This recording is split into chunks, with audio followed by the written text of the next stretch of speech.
The top 5 most dangerous Detroit suburbs. What's going on, everybody? Nick Ottenbacher, your Metro Detroit real estate connection. If you want to know everything from living, dining, sleeping, buying, selling in Metro Detroit, you're going to want to hit that subscribe button and tap the bell to be notified every time we drop a new video. I get calls and texts every single day from people thinking about buying or selling real estate here in Southeast Michigan, and I absolutely love it.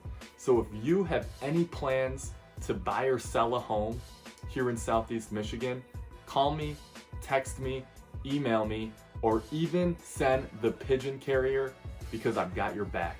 Looking at a recent study where science and data would determine which Detroit suburbs need a little tender loving care, the sore thumbs of the Detroit area, realistically, you can't expect all the suburbs to live up to Detroit. And of course, not all suburbs of Detroit are created equal, which is precisely why we set out to find which Detroit suburbs are the best ones. In 75 of the biggest suburbs of Detroit were put into account to find the worst places to live.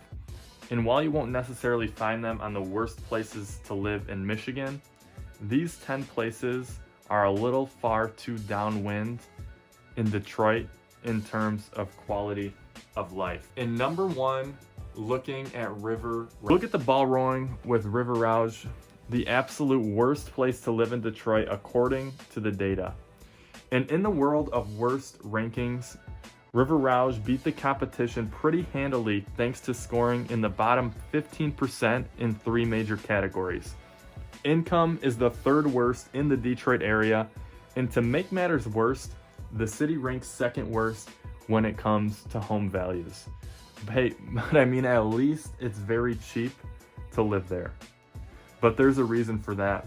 You won't feel bad about not having a great income for the area, and there aren't a bunch of places to spend your money anyway. Number 2, Pontiac. Welcome to Pontiac, home to Kmart, Big Lots, and a lot of gas stations. This city is 20 miles to Detroit.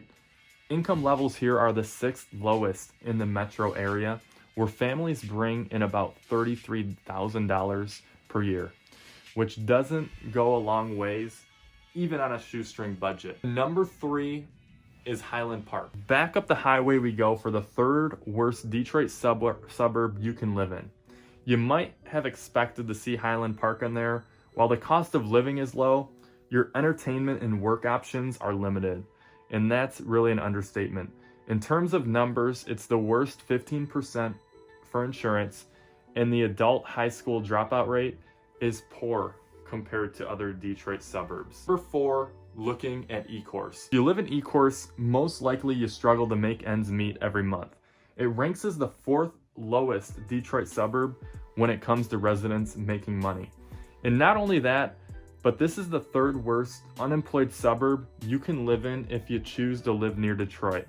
Remember, we looked at 75 different cities for this study. And number 5, Melvindale. Melvindale has the distinction of being a Detroit suburb, which means that it's that's about all it has going for it.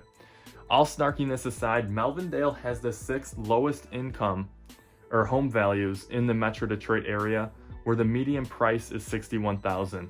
To put that into perspective, Huntington Woods, the median income is $175,000, which is the best in the area.